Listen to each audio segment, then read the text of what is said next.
can stop me. I'm all the way up. All the way up. I'm all the way up. I'm all the way up. Nothing can stop me. I'm all the way up. Hey guys, so plan for today is I'm going to get underneath the car. I'm going to rip the tail shaft housing apart on the 19 and going to end up replacing the needle bearings on the main shaft. Your needle bearings look like this. These little half-size deals.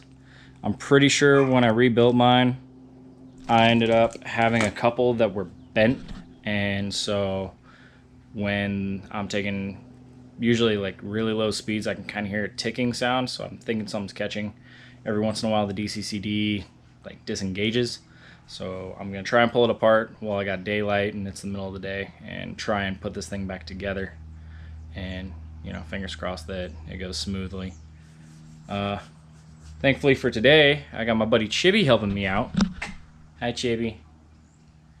And so he'll be helping me with tools and stuff and giving me some assistance because the transmission leans a little bit towards the driver's side, and it causes a problem because there's a bolt hole there that ends up hitting frame, and it's just a pain. So a good thing to do is if you undo your motor mounts, which I will show in a bit. I'm gonna set up a couple GoPros for different angles. You'll undo your motor mount bolts. That way you can, if anything, get a jack underneath there so you can get a kind of leverage and drop the transmission down that tail shaft. It'll give you a little bit more room. And worst case, you need a pry bar so that you can kind of angle the transmission over to be able to get that tail shaft off a little bit easier. Because the way my discussion went with somebody else was that putting the DCCD on and doing those needle bearings and then have to install your tail shaft housing, is those things are held on by grease, and then it's the worst game of operation trying to install that tail shaft housing without knocking those off. It's a pain in the ass. Last time I was out here, I was cussing and screaming at the car, so I'm really glad I didn't record. Chibi had to come over and help me out. He came over. I was in a bad mood. It was rough, wasn't it? Yeah, it was rough. It was rough. it was bad. I was so pissed off that this thing wasn't going back together.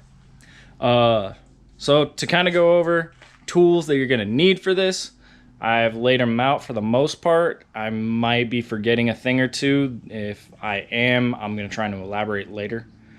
So, as always, I got my impact because we have to take the transmission mount or bracket loose so that we can drop the transmission down a little bit. A deep 14, that's going to be for motor mounts. So you're gonna need a 14, a 12, a 17 if it's one of the newer body styles, or a 19 for those brackets, a 14 for the trans bracket, at least a 6-inch extension, because trying to get the bolts on the top of the tail shaft housing are going to be a pain. Some needle nose pliers. There is a clip for some of your shifter linkage that you need to pry off, and it's kind of a pain. A set of punches, because there is a roll pin for your shift linkage, and worse than that, there is a roll pin inside of the roll pin for your your shifter linkage, in case you haven't had to deal with this before. In that case, I need a 17 and an 18 to undo my catback exhaust. I need a deep 7/16 and a 7/16 wrench for my V-band clamp to drop out the back half of my downpipe and get that out of the way, which will create up a lot of space. A 14 wrench for part of the shifter linkage. A 12 millimeter wrench, which is going to end up being for where the drive shaft connects to the rear diff. You're gonna have to undo those bolts, which is gonna be my only concern because I jacked up the front end of the car because it leaves me a lot more room for the transmission, but it doesn't leave me a lot of room to reach back there and take out those rear bolts, as you can tell. So it's gonna be interesting. A breaker bar, ratchet set, flathead screwdriver. That's in case you might need to pry or help you with putting that clip back on. The breaker bar is also used. I've also used it as a pry bar to kind of move the transmission over to the side. With a T70 Torx bit for your transmission drain plug. A rubber mallet because sometimes you gotta kind of force things into place and you don't really want to damage anything. Sometimes you just gotta hit it with a hammer. As always, some gloves for protection. I'm gonna be under the car, so I have safety glasses and clean things up, some O'Reilly's brake parts cleaner. And then draining the fluid, put it in a bucket, get yourself a funnel later, because if your fluid's clean and you have a clean bucket, you can always refill your transmission with this fluid. I end up using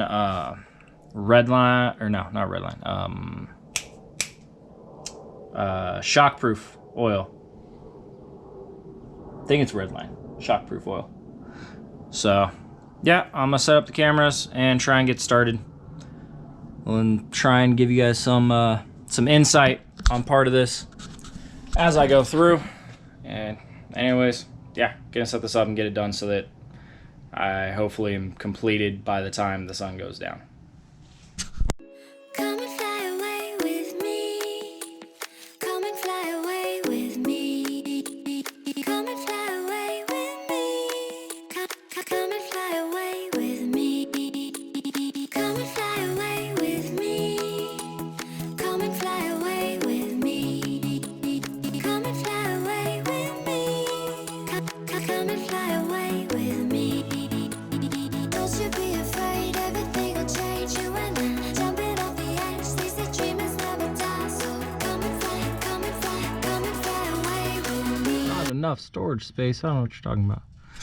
Okay, so here's a shift linkage, drive shaft.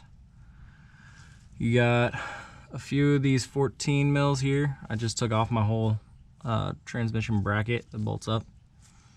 My exhaust is off. I still have to take out the 12s way down there. But this here's a 14 that drops out this shifter bushing. And then if you look up in here, see this little clip right there?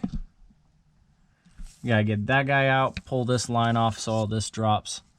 And then up behind here, you can't really see it because it's dark, but this whole linkage up here, if you go up to where it connects into the transmission, there's 2 roll pins up there, and that's what I'm gonna be knocking out. Make it a little easier. There's these 2 12s right back here for that shift linkage. You drop those out so that it all kind of falls down a little. But that's gonna be after my drive shaft comes out. Just giving y'all a heads up. That's gonna be what I'm up to. I've got the other camera running on time lapse, so try and get this done. We're rising,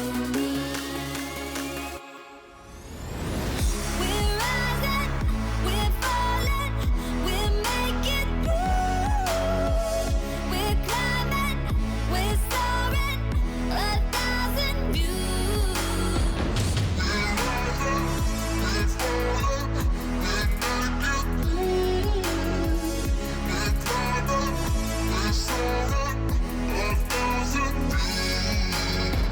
Okay, so I got most of this other stuff out of the way. If you look right there, there's that roll pin that I was talking about.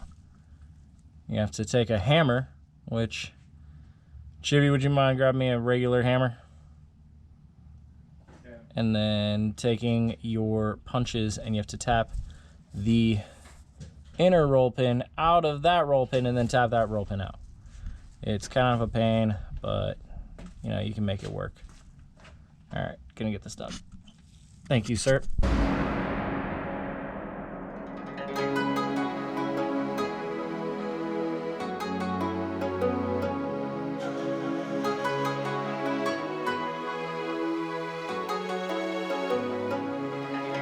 Somewhere by the emerald sea, where the moon and water meet.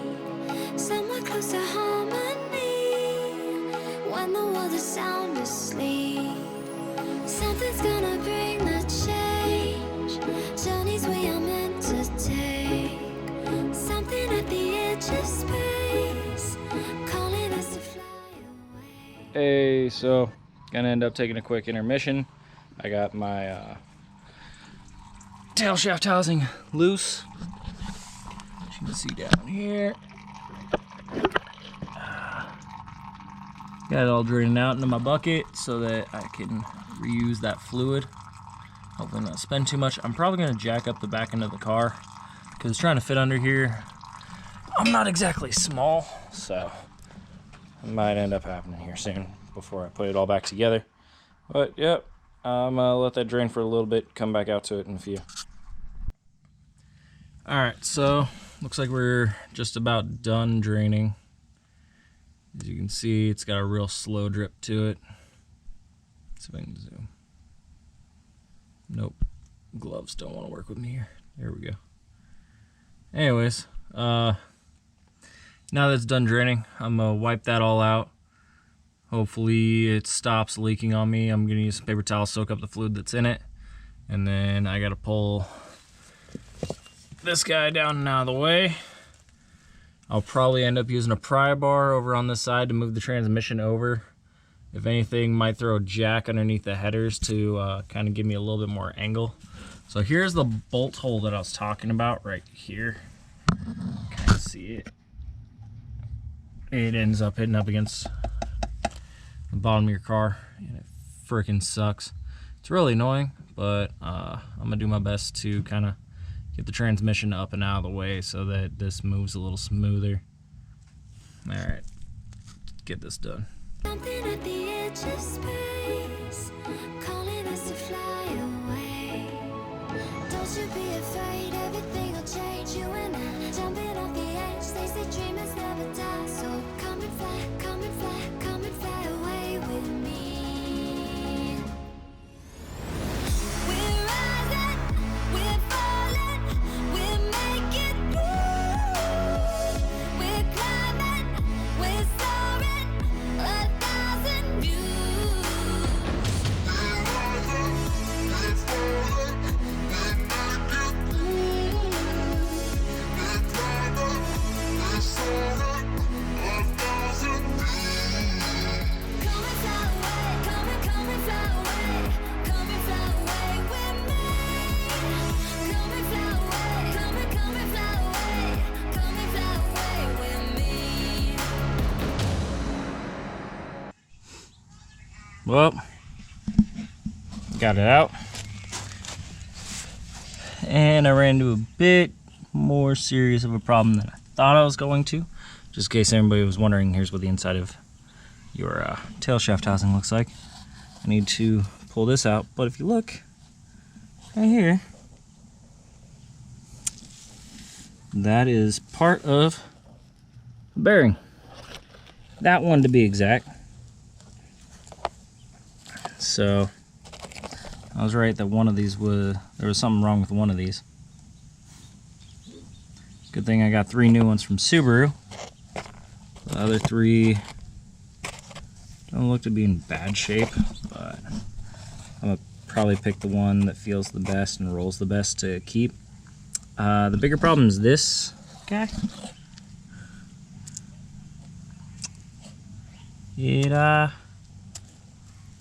Yeah, looks like either this got pinched or the diff, I don't know, man, I have no idea, but it straight up ripped these wires off. So yeah, now I'm at a bit more of a frickin' dilemma. of what I'm going to do to fix this. I'm going to get a hold of my buddy Casey and see if he still has the other diff that I gave him, so that it has a plug like this that still has wires on it. Maybe I can splice them, or maybe I rip out the internals again and switch them over to the old housing that was full of yellow crap. I don't know. But right now, this is where I'm at. So, yay.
So the good news is, pulled the car out, took it for a drive, went across town to the gas station, had zero issues with the DCCD, no lights came on, it turned great, sounds great going around corners.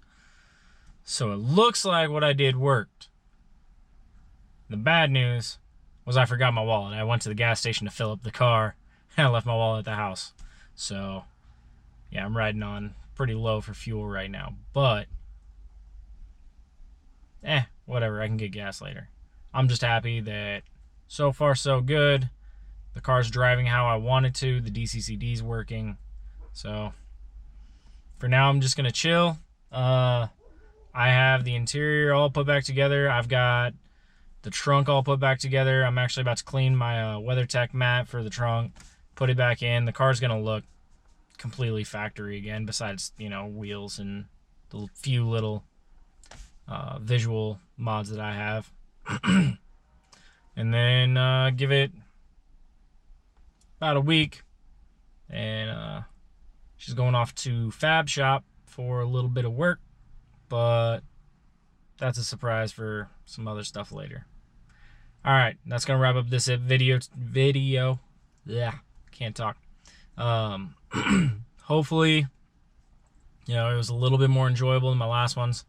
I know that I'm doing a lot of time lapse, but it's because like I don't have a whole lot to talk about while I do it, and I'm just trying to get work done so that y'all can see what you got to do. And I'm not going to try and take up, you know, 30-40 minutes of your time going through it nice and slow. I know the songs aren't the best. I'm going to look into a site for getting copyrights so that I can use, you know, decent music. Guess we'll see about that. But anyways, go ahead and hit that subscribe button. Tell your friends about it. You know, whatever you got to do. I'll catch you next time. Bye. That shit platinum just like all of my releases, my girl.